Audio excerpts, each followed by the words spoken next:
Hello and welcome to the fallout of NXT TAKEOVER Vengeance.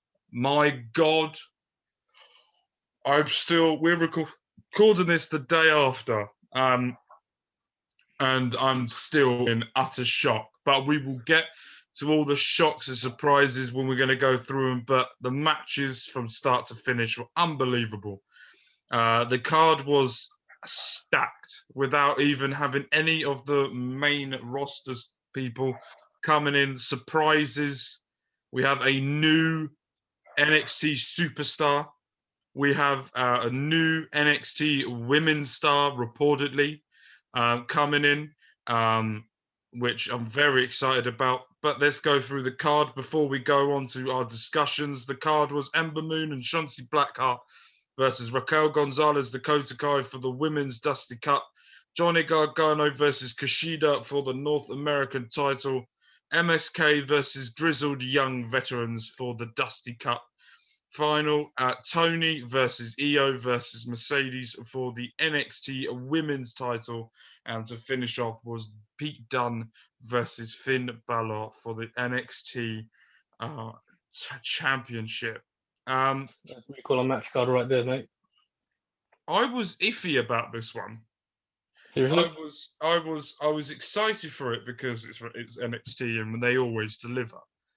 Mm-hmm. But I was very much of okay, they're trying to build people up on this one more than get the established people going. That's where I felt this I'll was be fair. going. I suppose it's like a go away. It's like it's the mid pay per view before the takeover before Mania. So I can see why they might. I'm assuming they are doing a takeover before Mania. I know that they want to. There's talk about having the NXT title defended at Mania. So it's interesting. It'll be interesting to see where they go with this one. But I feel like it's the right way to go. To really build a new star. So yeah, I have no problem with that. I agree with you on that. Right, let's get into the first match of the night. Was the women's tag team match. Raquel Gonzalez and Dakota Kai versus Shotzi Blackheart and Ember Moon.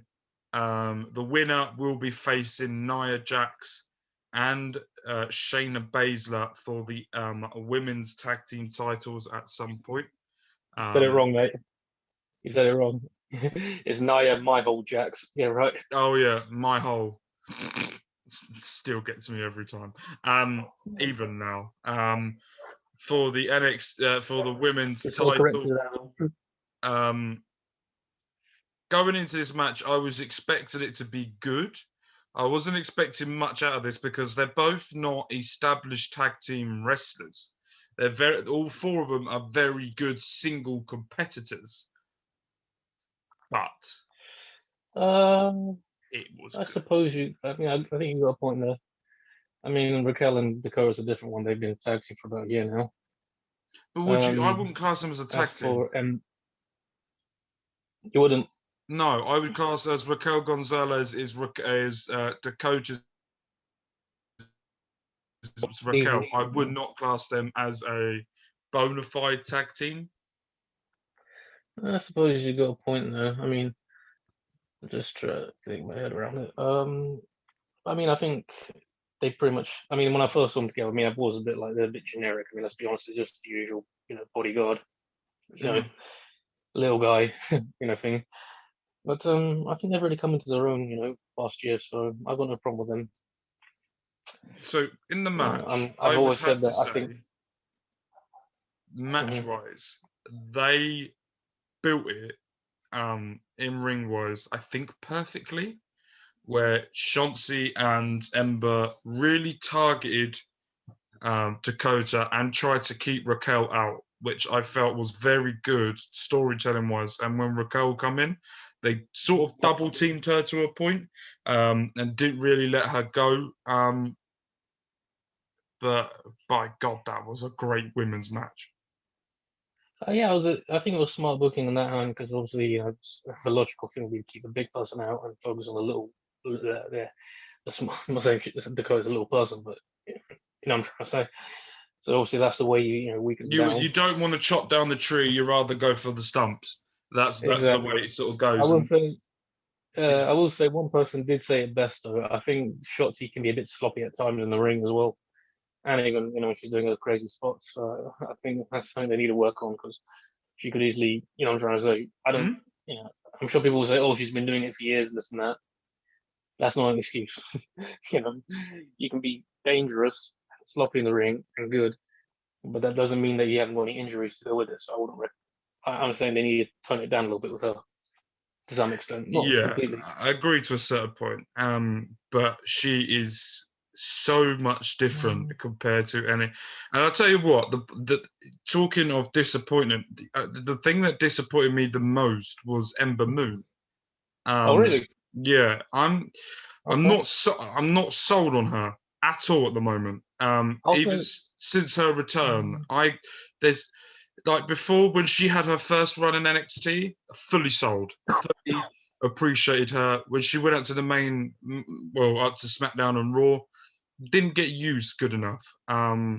She's come back to NXT with this hype, and with this uh, thing over her head as she's the next savior of the NXT women's division, something different compared to the everyone only else. the only problem I have with her is I just don't think her name suits her anymore.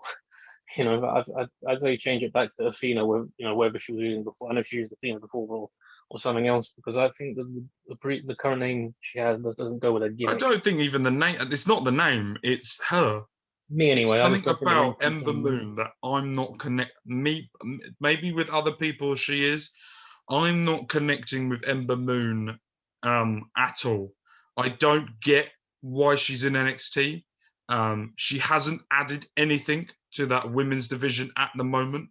Um, she's someone that I really thought after the feud that she had with Asuka, that she would really take the next level and keep building. Look at Finn Balor. The He went problem, off, didn't go well for him. He's come back, and God, has the he thing is, regenerated himself the thing is massively. that you have to understand with Ember was that she got injured quite a lot as well. I remember she had I think it was the leg injury, and shoulder, I think it was the shoulder then leg. So she's had quite a bit of a Yeah, bad no, track I record. agree. Injuries will probably take a toll, but it's not about move sets or anything. It's just something not connecting. There's something about Ember Moon But I'm not enjoying. what I'm saying is, I think the reason why she never quite carried NXT in the previous part was because she was off on the injured list for some time. Yeah, So it's the classic case. It's like when uh what's the stupid name again? Uh, the revival, when the revival debuted on the main roster, they came in with all the hype and then they were injured. They were off TV for about most of the year. All that hype they had went away with it. yeah. You know. It's just something about Ember Moon needs to do something that entices me to want her to do something with the women's title, wants me to go for something or build that tag team with Chauncey, because Chauncey's got that thing for me where when I see her, I know exactly what's coming. I know that she's going to put her blood, sweat, and tears into the match, and she will put everything she can into it. Where you have to kill her for her to lose. No, With yeah, Ember no doubt. Moon, there's just something there that's just I'm just like, all right, nah. Yeah, I know what you mean. The thing about, like I said, the thing about Shotzi is that she's a bit all over the place as well. She So, may be all over the place, and for me, that's good for some people. That's not good for others. She's one of those that I call her the Marmite wrestler, where it's going to be good for some, it's not going to be good for others. She's not that middle ground to have. definitely bringing Mama into this. Okay, I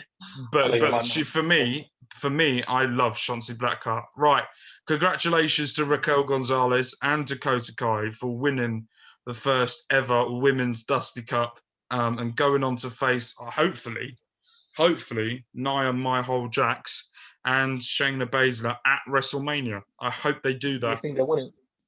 Oh yeah. Oh yeah. I think how high Triple H is on Raquel Gonzalez right now, it's only going to. If Vince goes, no, I want Nia, and Triple H goes, you really don't. You want to have Raquel Gonzalez. Shit, they will win the title. I can see them coming on Raw at some point. Then They will be bouncing on shows where the women's title is going to be. The women's tag titles are and going to be. They're going to be bouncing around.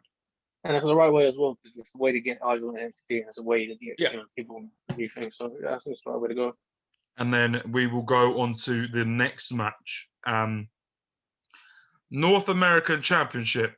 Johnny Mr. Takeover Gargano versus Kushida for the North American title. Just before the match kicked off, Dexter Lumis decided to kidnap. I didn't even notice that. I didn't notice that until I went on Twitter, and I saw the video of him grabbing. Oh, I tell you what, it made me piss myself when I was watching it. But interfere in the match at some point as well, because it looked like when the crowd was looking, someone was like him already. No, but for me, we both went in the predictions. We both went for Kushida. Went for Kushida. By the way, our predictions were terrible. Went down. That's what I'm saying. This is where our predictions went all over the place. They were just down. I was just like, what? Our predictions went a bit all over the place with this, but we both predicted Dakota Kai and Raquel Gonzalez. And we both predicted Kushida to come out on top. A magnificent wrestling match. I like I tweeted this as well. The reversals in that match were mad. Like they were, it was just like one reverse after another. It was like one counter after another counter. Mm-hmm. I was like, don't try to sound like a geek or anything, but it was just like they literally had an answer for everyone. So yeah, I found that absolutely amazing. Kushida has now, I think everyone has now seen. Everyone wanted to see the Kushida from New Japan. Everyone wanted to see the Kushida that was really hyped up when he first come into NXT, and we haven't really seen that. Let's be honest. He hasn't been booked well, but at the same time, he hasn't had the opportunity to really up himself to that level. The only thing I say this all the time. I think Kushida is basically what Kenta was supposed to be. And I think he's pretty much getting there, but it's just he needs to hold a championship title already now, because that would be the one thing that would completely erase everything that got wrong. There was two moves that really stood out for me. It was the run from the back. It was the famous great Muda, who did it in New Japan when he rung the whole ramp, and he closed or he kicked someone to get that. And the other one was the top rope Spanish fly reversal into the armbar. And I watched it and went, how did he pull that off? It just some of the reversals and moves, both of them. And you've got to say, and may not like it and you may find it boring, but Johnny Gargano really did show why he has the name Johnny Takeover in his name. He can bring people up. He can make people look as good as they can do. And my God, did he come over and look excellent in that match. I'm not taking anything away from Gargano as a performer. I think he's a hell of a performer. I've said it. I love his matches with Andrade and Ciampa and Cole, etc. But that's not the problem I have with him. It's just his character that bores me. That's all. I find it really entertaining. I find it just how the mockery that he does is brilliant. And for him, and the thing for him is he had. Everyone knows that Johnny Wrestling can't defend titles. We all know that. He's defended it a couple of times now with the North America title, and I think this is one of the instances as well with most title matches where the loser comes out strong. Kushida looked immense, and that took nothing away from Johnny Gargano winning either, which I think it might be building to a Johnny Kushida Lumis triple threat match for the title moving forward. And it would make sense because Lumis deserves a title, Kushida deserves a title, and Johnny Wrestling deserves to have the top spot because he's that good. I'm saying it's because I'm pretty sure Dexter was supposed to win it anyway before he got injured. So Like, I think at this point it's the right move to go for if they're going to include Kushida in the mix. I just feel bad that Kushida would be the one that's still missing a shot. So I just, it kind of leaves a bit of a bittersweet taste in my mouth, if you will. For me, if the match didn't go the way that it did, I think I would be a lot more disappointed. But because of how good the match was, it didn't really bother me at the end of that. As much as I wanted Kushida to win, and I was like, yeah, I wanted Kushida to win, but I was like, okay, I get why Johnny wins it because I get it, I understand that. And let's be honest, the first two matches of the night with Raquel Gonzalez versus Ember Moon and Shotzi Blackheart, and then you had Johnny Gargano versus Kushida, in my opinion, two excellent, near perfect performances in the opening two matches. No doubt. I think they both delivered. So I'm trying to think. I've never been satisfied with the matches on an NXT Takeover card. I mean, I'm not sure I've ever had one that left me a little bit. Actually, wait, there was one. I just remembered. This was, I'm sure you remember it as well. It was when Andrade made his debut. Mm-hmm. That one I can remember wasn't exactly perfect because obviously you had Ty Dillinger there who was still over with the 10 perfect 10 thing, and they were trying to make him the heel, even though he was over with the crowd, and you could see that Andrade just wasn't connecting. Yeah, I remember that. Yeah, that one. I just remember now. Yeah, that one was a bit of a letdown. But that wasn't Andrade's fault either. That was just the booking at the time, and it just looked awkward, and then we go on to the Dusty Cup Classic tag team match. The MSK versus the grizzled young veterans.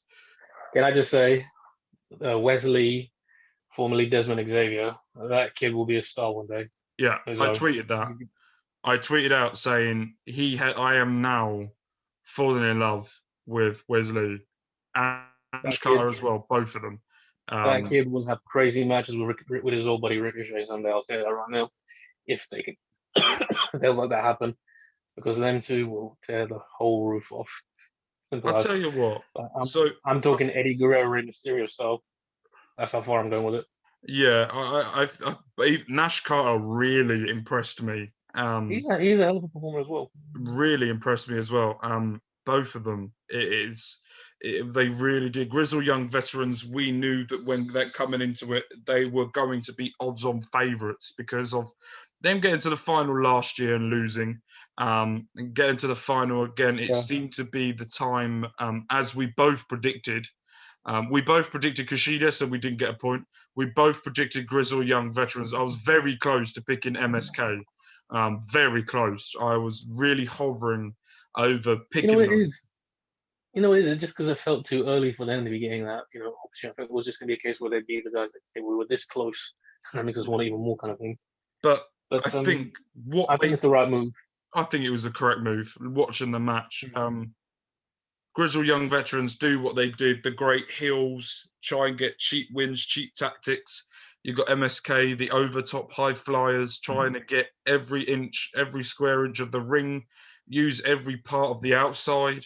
There was a move. It was Wesley took the Doomsday device onto the outside of the ring by the ring announcers, where he was on Zach Gibson's shoulder, and James Drake come through the ropes like a suicide dive into Wesley to do the outside Doomsday device. And I'll tell you what, I was like, oh, one, that's going to fucking hurt. But two, I was like, that isn't. And very good. I want to point this out as well by Stu Bennett, Wade Barrett, on commentary when Grizzled Young Veterans did a move that won them the NXT UK titles. They did that move, and as soon as it was hit, Wade Barrett assumed this is the move that won them the NXT UK tag team titles. This is going to win it for them. And then they kicked out. And that, for me, added a little bit more. That commentary added a little bit. I was like, oh yeah, I forgot about that. Oh yeah, that is the move that won them the titles. And then as soon as he kicked out, I went, okay, okay, I'm sold now. No, I mean, I think it's what am I going to say? Yeah, I think commentary as well has improved a lot, even since Maro left. That's not saying that Maro was never good. Obviously, Maro was the voice of NXT. But I've always said that Nigel McGuinness never got enough credit for his commentary, and I feel like Barrett's filled in fairly well from him.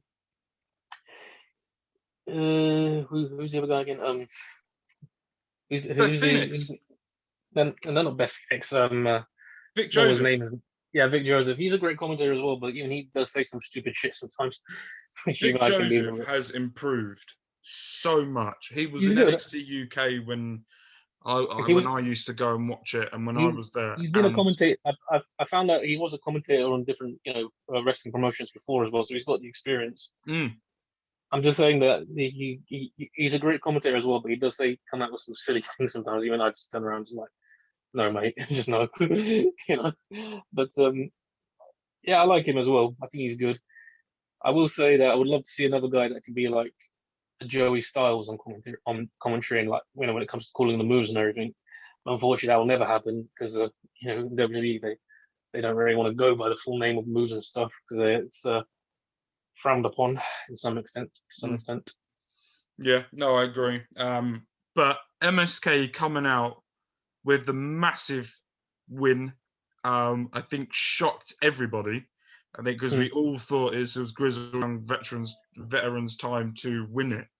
And for them to come out and now get a tag title shot against Oney Lorcan and Danny Burch,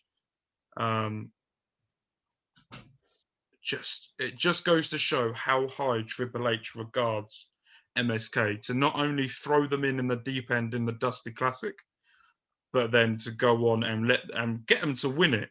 But not only get them to win it, but prove themselves they should actually win it. I'm going to be fair. I'm not usually a big fan of skyrocketing, new talent just like that, unless they're really worth it. But these guys proved to me, I was just like, when they won it, I said it straight. I'm not even mad. I think these guys are worth it. So I'd like to see where they go with it. The only question I still have is, what does MSK actually stand for? That's what I want to know. I think we all want to know that, to be honest. Mark Skills K. Sure, it means a lot of things on that, mate. Sure, it'd be interesting to and I think we'll start getting to know them more now, building up to the tag team. I think we're going to start getting to know them. Might sound a bit funny. Might sound a bit weird when I say this, but when they were doing their first interview after their week of debut, I think it was I don't know why I even laughed. It just broke me. It was when they did that Borat impression. I just went, oh, fuck's sake. That actually broke me down. I was just like, all right, fair enough. I like you already. So that was, for me, one of the best tag team matches I've seen in NXT for a very long time. Very long time. I think they went very nice. That's what it was. Yeah. But that was one of the best tag team matches I have seen in a very, very long time. Respect to both competitors as well. Quick question. Go on. Dream match for them, or who you want to see them face at some point in the future, if they can get that far, which I'm sure they will. But I would love to see them against the New Day, Usos, Street Profits. That's what I want to hear. Yeah, them two would be a hell of a match. I tell you what, another one who I'm enjoying at the moment. Who I'd see: Dolph Ziggler and Bobby Roode, the dirty dogs. I think they're now called. I'm not a big fan of the tag team name, but yeah, I like them as a tag. I think for some people it was a bit, I remember you weren't a big fan of it because but I will say we're going to talk about it later. But I will say, since they've signed, I'm not going to call him, but I'm going to still call him by his name because I still think him as when they signed Eli Drake. I still think there's a chance they can set. Just don't. When they sign, huh? I like the name. I'm hoping they're going to change it. That's what I'm going to say, because with the backlash they've got to make this change on that. I don't agree with that. I think it's a good name for him. It's not. It is. It really is. It's different to anyone else. You're not having the boring names as we get these days. It might as well go a bit different. Why don't they just come Detroit, Michigan next? Might as well. Eli Drake's a shit name. It's got Drake in it. It's a shit rapper. I'm gonna ignore you just said that. No, yeah, I'm not he's even a a big. shit rapper, I'm and not he even a really big doesn't Drake. deserve the fame he First gets. of all, first of all, Drake's not even a rapper. He's an artist. And second of He's all, not that's nice as a completely rapper. ignoring this discussion because it's getting off track. I would have kept him either as Eli Drake or given him his own name, Sean Ricker, which he used before. Well, So, for or me, something I along think he so well done to MSK and Griswold and veterans. Let's talk about the new signings. Eli Drake, LA Knight, who is now come in and absolutely smashed one of the best promos I've ever seen in someone that's just walked in through the door of a wrestling promotion. He walked in and ripped to shreds Wade Barrett, ripped to shreds the other guy. Don't even know who he was. Braden Walker. But absolutely spot on everything he said. And I'm like, okay, this is. I will say, I'm going to be honest with you here, and I'm very honest. I didn't know who he was beforehand. I'm not a big indie person. I will look through Twitter and see what people think, and then I will go and do my research and I'll see tell you. what I think from there. So for I'll me, tell you a few things then. I don't know him that well myself, but I remember a few years ago. I knew of him before, but I didn't know him that well. But the first thing I remember when I first heard his voice was his voice is so reminiscent to The Rock, even when he's cutting promos. And obviously, I watched more of his promo work, and that's how I started following him after that. And obviously, I saw him on NWA Power, etc. I honestly think that if he was signed years earlier and given a better name and given his opportunities that he's been given on TNA, on NXT, etc., and blah blah blah, he could easily be the guy to carry the Rock moniker. Well, not Rock moniker, but that kind of character, because he's got the charisma to do so. I'm saying better late than never, I guess. So I'm hoping that they make the most of what they can do with him, because he's not that young either at this point. I think he's pushing 40 soon. mm-hmm. So I'd like to see where they go with him. It'd be interesting. I'm excited to see what they do with him. He seems to be someone that, if they want to carry or someone that wants to do something very well, he is the person to pick it back on from what I've seen and what I've heard around the internet. He seems to be someone that a lot of people are very excited to watch. I'll say the one gripe I'm sure that some fans will have with him is that he's obviously, as you can tell in front of Barrow, is like 6'5" anyway. You can tell he's not exactly, full 6 footer. He's a bit, you know what I'm saying? You can tell he's definitely a bit, not exactly, I'm not saying he's short either. He's definitely not on the tall side either as much. Most likely, 5'11"-ish maybe, probably, if he's lucky. So I think that might be the one side Matt takes away if that, interests about him. But if he can work around it, I'm sure he'll be fine. I'm very excited to see that. And before we get into the women's tag team match, not women's tag team, the women's triple threat match, where there is a mass talk that Johnny Morrison, Johnny Impact, Johnny Ring of Honor, Johnny Raw, Nitro. Johnny SmackDown, Johnny everyone's wife, Johnny Nitro. Johnny Nitro, yeah, Johnny ECW. I think he probably was at one point when he was there. No, he wasn't. No, he wasn't. He was at ECW at one point, but I'm just going to. John Morrison. Johnny Lucha Underground, Johnny anyone. Johnny Mondo. Yeah. Johnny wife has signed, who, my opinion, is one of the best female wrestlers out there at the moment, in my opinion. I hate to be the guy who says, but I don't know Taya Valkyrie that way. That well. So I know. So I've watched a lot of Impact Wrestling recently, and I've gone back on watching a lot more of it as well in the past.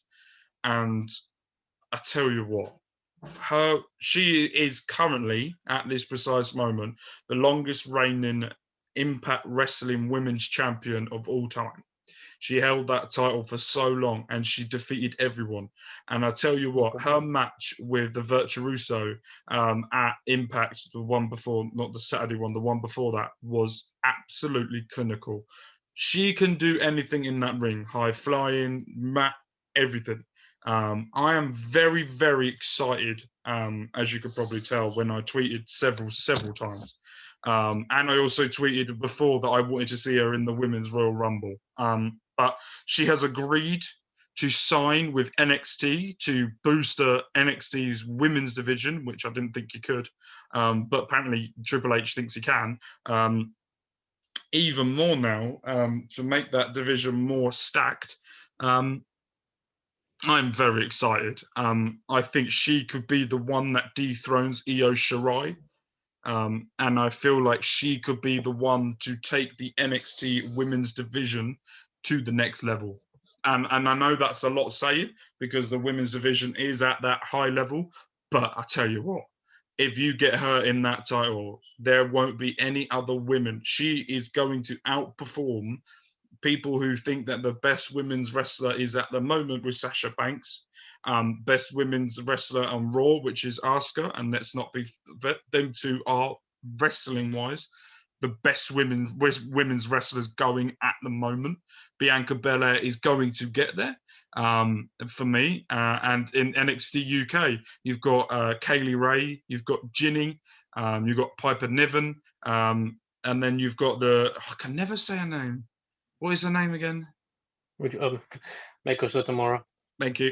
And you've got her now, who she had her first match on NXT UK this week, and fuck me, she's good. And so the women's division in WWE is stacked, and she is going to take that to the next level, in my opinion. It will be interesting to see what the future holds. That's all I'm going to say. Very excited. Right, let's get into the women's tag team. I keep going tag team. Women's title match. I have one gripe with this match. Toni Storm, Io Shirai versus Mercedes Martinez. Prediction-wise, Gulam went for Toni Storm. I went for Mercedes Martinez. As you could probably guess, we both got it wrong. Quite far. According to some sources I've heard as well during the match, I have heard that Toni Storm powerbombed John Cena through the announce table because we couldn't see him. Yeah. But for me, I thought that was a very, very, very good match. I thought it was a good match as well. The only gripe I have with it, which I'm going to tell you now, is, and you probably know what I'm talking about, is when they were outside the ring. And you know, they had that post, I don't know what you call it, that thing that they can climb up, yeah? Yeah. Is that spot which really, which is a lot of people are called out people for doing as well, is when, you can see the guys on the floor are getting ready for it, and they're trying to make it look like they're getting ready for it. And things climbing, Io was climbing up it, and then, you could literally see. I think that was improvisation, though. I don't think that was meant to happen, because according to Triple H, afterwards, Triple H said that wasn't meant to happen, basically. Yeah, it wasn't meant to happen, though. It's just. No, I agree with you. But at the same time, for Io and the other women to improvise a spot where, let's be honest, the table looked like that I would have made it from IKEA, just decided to collapse upon itself. I give a lot more respect and a lot more higher rating for that match because of how they carried on. I'm saying, was it supposed to be on the table? They were going to do it, then is that why it was like that? If something was meant to happen for it to be either on the table or there was something going to happen with the table incident that they couldn't do anymore. So then they had to think of it on the fly for Io to then just jump out of nowhere on top of them. Which, to be fair, of the way that Io landed, it looked like her knee literally landed on top of Toni Storm's head. I suppose that was the best way they could go with it, but even then, it's just like, what I mean? It's just. I enjoyed it. I thought it was a really good. I'm not saying it was a good spot. It was a good spot. It's just it's just frustrating that you can tell that it's a little bit obvious that they're setting up for it, and they couldn't really do anything else with the IKEA flat pack announce table, could they? I'm saying it's been a bit of an ongoing issue though. These sort of spots, when it's a huge crowd of guys getting ready for the guy that somebody else did the big jump and everything. So, that's been going on years. That's never going to change. It's one of those situations that's never going to change. I'm saying it's getting tiring though. It's getting tiresome at this point, and it's just becoming predictable. It just hasn't. You could say the same thing happened with the MSK Grizzled Young Veterans match when James Drake was holding. They were going back, and they moved to the corner where Wesley jumped over the ring post and did like a front flip on top of them, where they Yeah, I were just remember stood there that. waiting.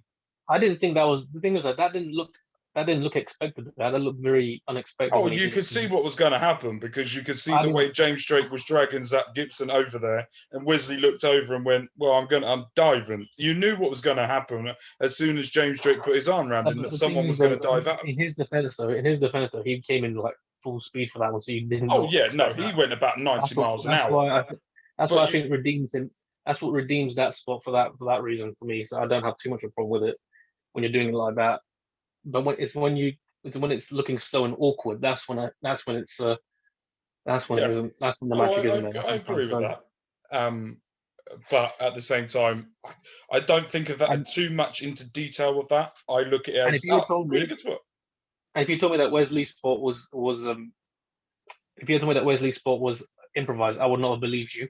That's what I'm trying to say. Yeah.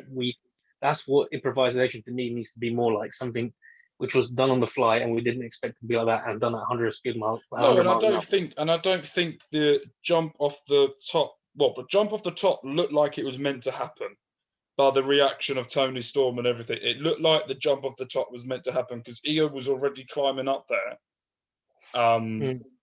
before anything happened. As soon as But that again, table broke, they yeah, just they all sort of went, right, we need to make something up really quick. So then they just started punching each other and then turn around, saw Io Shirai, and then just let their land on top I of them. hate to keep being that guy, but it wasn't quick. Like, that's the thing. It was slow and awkward. That's why I didn't like it too much.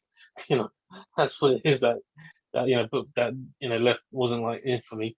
But let's carry on because we're just gonna keep going back and forth on this one. Yeah, no. You guys who listen or watch this, let us know what you think. Let us know what you thought of that, and tell us what you think could have been improved, or if you thought it was good. Just let us know down below. Last match of the night, the one that I think everyone, especially us in the UK, were very, very excited for, which was Finn Balor versus Pete Dunne. This has been a match that I have wanted since I saw Pete Dunne in NXT UK. Can I just add that the mistake I made was I fell asleep halfway through this, so I had to watch it the next day. So this was a match I was very, very excited for. This was a match that I had very high hopes for because of the history that these two have. One of them started the build of UK wrestling again. Another one took that with the belt and ran with it. Finn Balor started the UK industry again, and Pete Dunne just took it beyond I don't know anyone Pete. compared to I don't now know having Pete Dunne. his own show on WWE. I don't know Pete Dunne's previous career that well, but I do know that he was wrestling from the age of 13, backyard wrestling, and pretty much started his own indie kind of like wrestling kind of thing as well with a few other guys. I think Eddie Dennis was one of them, and then later on Tyler Bate, etc. Eddie So I know Dennis, that Mark Andrews Andrews versus Pete Dunne is one of the best rivalries that have happened in the UK. which one Eddie Dunne and with it, Eddie Dennis and Pete Dunne, right? No, Mark Andrews. I can't say I'm a big fan of Mark. I'll tell you that right now. I love Mark Andrews. Maybe because of his first name, but I saw him live in NXT He's a good high flyer and and I everything, saw him but at I think he was at 205 Live when I went to watch SmackDown. I think he's good. I think he's a good. I think he's a good. He's a good performer, but I just think he's a bit generic as well for me as well. Yeah, he's one of those that he does a lot of NXT UK stars now that were there at the beginning have come on to much more of like a coaching role that are helping people. Like Mark I'm Andrews sure he's and doing a good job at it. Flash Morgan Webster are very much. He's okay, I guess. I love Flag. He's gone back a bit reminds me. recently, but he's got. He reminds me of Jay from In Between Us. Yeah, I can see where you're going with that. I can see where you're going with that. But yeah, mate. so let's get into the match. Yep. I think it was one of the best. Was it for me one of the best NXT title matches I've seen? For me, It was. I don't know how to describe it. I think the first fucking brutal. the first 20 Absolutely minutes of it fucking were. brutal. I have to be fair. The first 20 minutes of it would only apply to the fans that like that kind of wrestling, which is more technical and more it's psychological, if you will. Like you Yeah, have I to, really enjoyed that. I really enjoyed yeah, that. it's only for those who can enjoy it. I wouldn't expect a wider audience to be able to get behind that.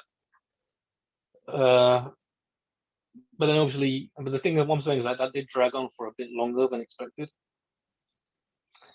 But then when they started picking up, a bit more, then it got better. Then it got a bit more interesting. Then it started livening up a bit more. That's my take on it. And I can see you shrugging your head, but that's just the way I see it. I think that some of it can drag on when you just want to get into the action of it. You just want them to rip each other's heads off. Yeah, but you don't need to rip each other's. There's got to be a story behind what they're doing, and the story behind was that going into it, Finn Balor has a glass jaw, according to Pete Dunn, and he wanted to expose that. And the way to get to that was to make sure that Finn Balor can't cover himself up, which was breaking the fingers. Which, to be fair, Pete Dunn is very well known for joint manipulation. So I know and the that. I'm just way saying with they Finn went as for a bit well. long. And the way with Finn is he is very good mat wrestler, or he has become what he should have been the first round with NXT after NXT. He's become someone who he wants to be, which is this overall excellent wrestler. Which I think, let's be honest, this is one of the best NXT title reigns that we've had in NXT for a very long time, especially with the matches he's having. I'll agree with you on that one. And for me, I feel like it was good the way that they built into it, the way they built to that point of now there's an opening for me to either break your jaw or there's an opening for me to stamp you in the face. No, I agree with you on that one. Just trying to think.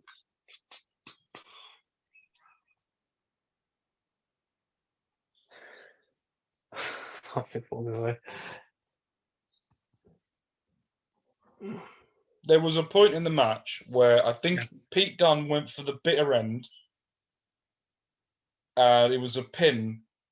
No, Finn Balor did the 19, the 16, whatever it's called, or the 18, whatever, the one with the back one.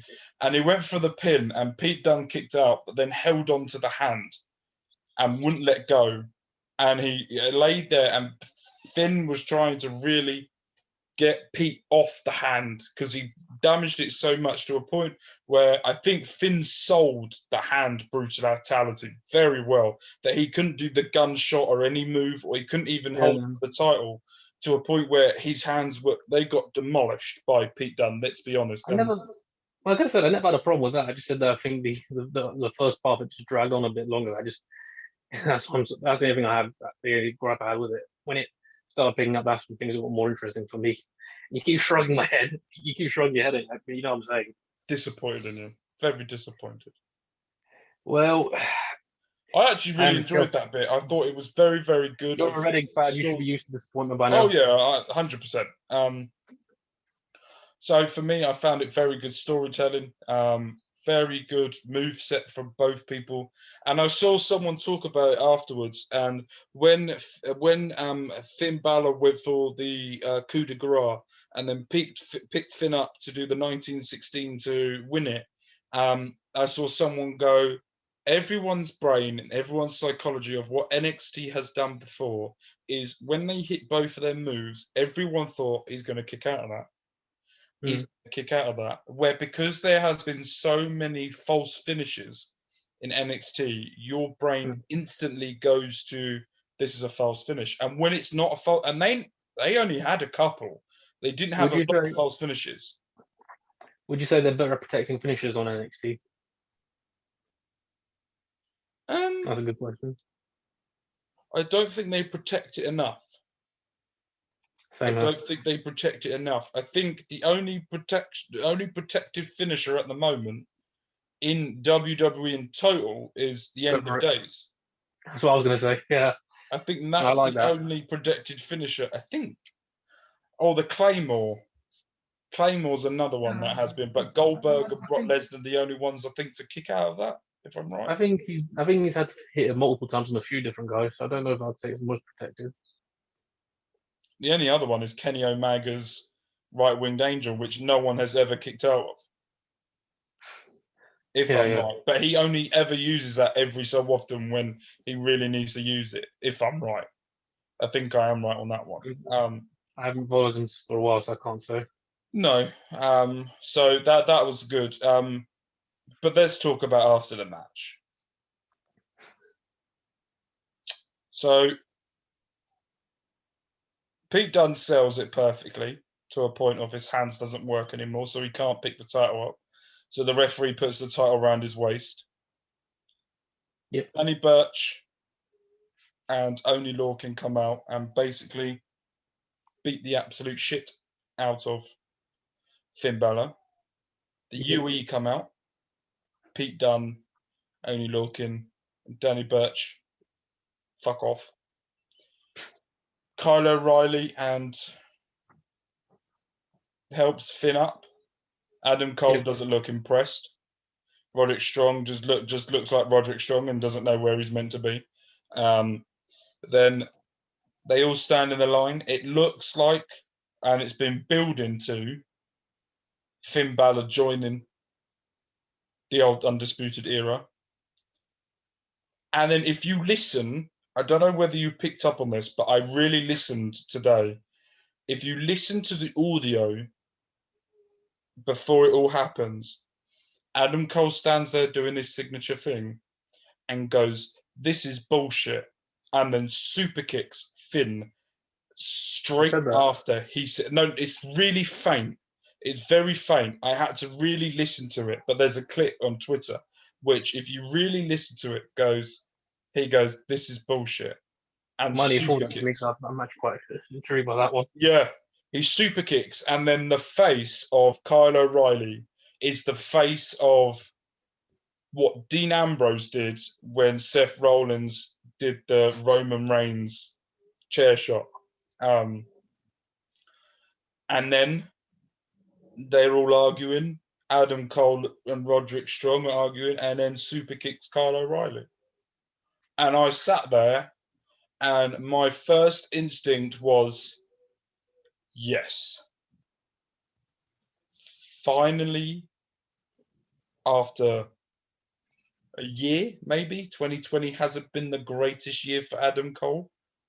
Finally, after his long title reign, Adam Cole's becoming Adam Cole. And people are going, oh no, Undisputed Era. And I tell you what, and I'm gonna go on a little rant or a little thing here that I want to explain what I want to say. This has been the best storytelling build-up to a storytelling match in years in WWE. Let's think about it just for a second. So Adam Cole was the main person. There was Bobby Fish and Kyle O'Reilly for the tag, and Roderick Strong for the North American. Bobby Fish comes in and out every so often because he's chronic injuries, which are plaguing him at the moment, which is a shame because he's a very good wrestler. It'll be funny to see how he comes back to this. Yeah. I saw someone tweet where there was like a house on fire, and this is Roderick Strong. Bobby Fish comes back to this.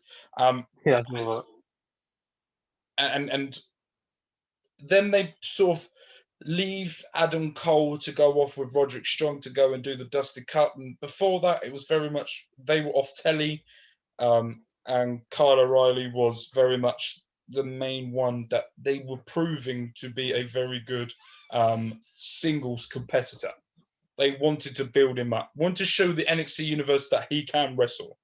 So this must have been planned from way back when Kyle O'Reilly first went in the ring as a single competitor. At the end of this done, you will be going up against Adam Cole, because now it legitimizes Kyle O'Reilly as a singles competitor. We all know that now he can handle himself one-on-one against any opponent, like he did against Finn twice. Stanley just lost out, but against other opponents as well. Against Pete Dunne, he's done it as well.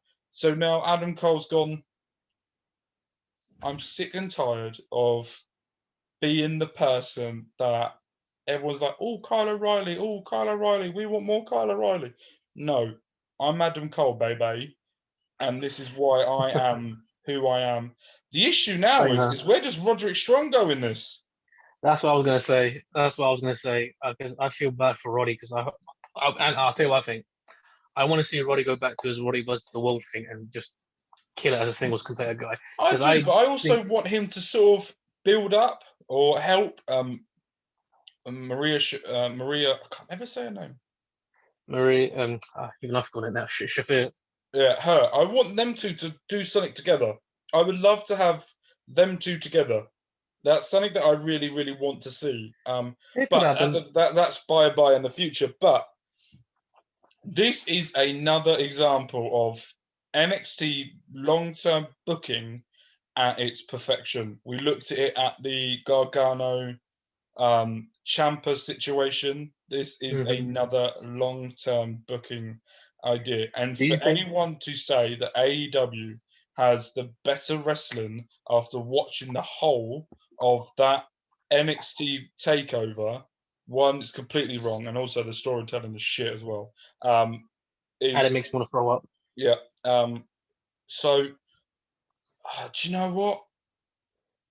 I'm so happy for Adam Cole because I was very much I want to get your opinion on this. I was very much of the point of okay, Adam Cole's not really doing much. They must be building for something Mania-wise after Mania for him to go up, put some talent over like they normally do, and then get called up onto the main roster and take it forward. That's what I do. Now I don't want him to leave NXT. Now I want him to stay, and you've now got. So this is the way I thought of it, right? And I'll get your opinion on this. Now we've got Karrion Kross, Adam Cole, Pete Dunne, Kyle O'Reilly, Roderick Strong. You could put in there as well. You've got Kushida, Dexter Lumis, Ciampa, Thatcher.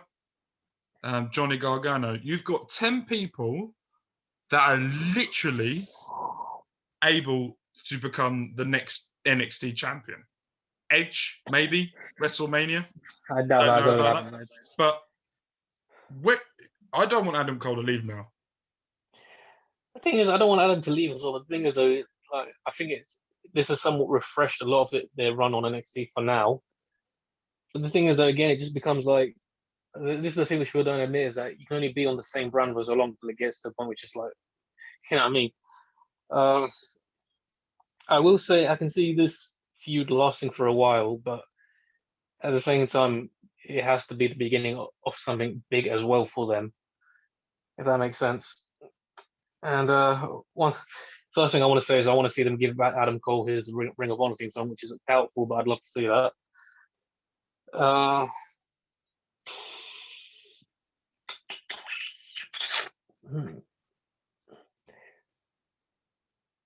What I will say is that if they had done this on the main roster, if they had done this breakup on the main roster, I guarantee you right now, all these NXT fans that are praising it, they'd be shitting all over it if it happened on the main roster.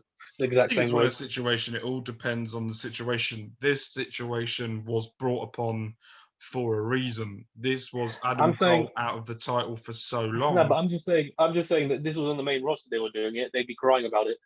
It's all situational, as Pat McAfee put straight afterwards, which he put. I told you lot that Adam Cole was a scumbag. I told you he was the worst human ever, and I am proven right. And as he says on his radio show, every situational is situationally. So for me, I feel like this is the perfect opportunity now for them to go absolutely mental with each other. They had a massive feud in Ring of Honor. Apparently it's one of the best matches that anyone's ever seen in Ring of Honor history, according to some people. So I'm very, very excited to see how this goes. Who's Finn Balor now going to face at NXT WrestleMania? The trouble is that either way, I can see Cross being the guy that's going to be on top, because there's no way in hell they can have a little guy go over him unless if the rumor I've also heard is true and they're going to move Cross up at some point in the main roster in the future, which is not so far as it said. So unless they're going to move Cross out of the NXT brand at some point, I don't see anyone going past Cross. If that makes any sense, what I just said. I feel like that's the good decision for Cross, because Cross is a legitimate beast. And let's be honest, what is Raw missing at this precise moment? A Brock Lesnar person. A good threat for Drew McIntyre. I will say, as much as I do like Sheamus right now, I don't see him as Mania worthy opponent for Drew. So if the rumors are correct and Cross is going up, then I really hope they do it soon, so that he can use that chip on his shoulder of him never getting the title that he was going to get, and he can use that on Raw or SmackDown. But there's just one thing though. I just don't know if it's a good decision to skyrocket him for a world title when he hasn't got much of he hasn't got a brand.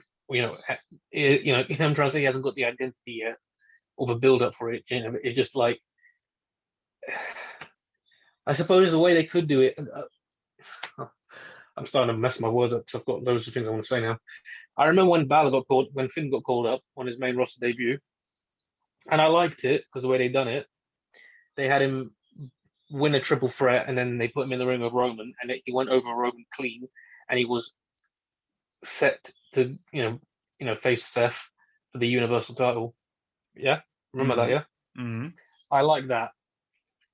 I don't know if they can do that again. They could do it again, but I don't know if they will ever pull it off like that way again. Just skyrocket a guy like that. Now I'm changing my words now. I think that would be the right way to build up Cross.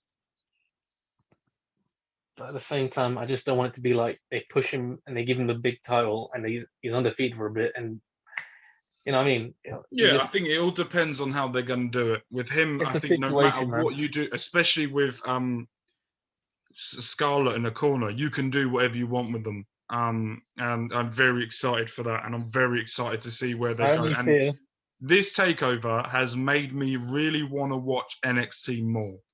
This takeover has really got me excited. Where past few weeks I've been, I've watched NXT, see how it goes, see what's going on. But this one has really got me now really excited for the build up to see where this goes. I mean, I think we can all agree right now SmackDown's the A show. Yeah. SmackDown was the A show, from 2003 to 2008, 2009-ish. Can't remember that well, but I remember when Daniel Bryan was general manager. It was. No, I'm talking about in the past anyway. Oh yeah, when Paul Heyman was the writer. Exactly. Exactly. But my point, what I'm trying to say. What am I trying to say again? What am I trying to say? Yeah, I think we can all agree that SmackDown is the A show right now, and NXT has been B+, B- sometimes, but then it'll start picking up what made it special at some point, and they'll drop it down again for whatever reason. And Raw, Raw is Raw. I don't hate Raw, but at the same time, they don't exactly do themselves that many favors. But they picked. I'll be fair. Raw has picked up, the past few weeks. They're getting better. It's just they're still average, but getting above average. But they're not quite, where they should be. So I think as well that this Sunday coming up is the Elimination Chamber. If I'm right. So what we're going to be doing is once the card has been set, we will announce who our predictions are for that as well. But we are just dedicating this podcast to NXT because of how good of a show it was. But I have to. Yeah, go on. I will say, as soon as I saw that it's next week, I was like, I'm gonna have another week of no sleep, ain't I? Yep, that's what I was thinking as well. I was like, sleeping pattern. I'm having no sleeping pattern on a Sunday at the moment. But yes, thank you guys ever so much for joining. Gulam, thank you. Prediction scores. Here we go. We're really doing this. Is there any point to it? No, not really. So overall, at the moment, the final score, which I didn't tweet out after the match because I think you won it. Did I? So overall score so far is Gulam is on 11 points. I am on 9. 2 points behind. Plenty more pay-per-views to go. And we might do something a bit special for WrestleMania weekend, points-wise, and we might do something special on the channel. We'll see.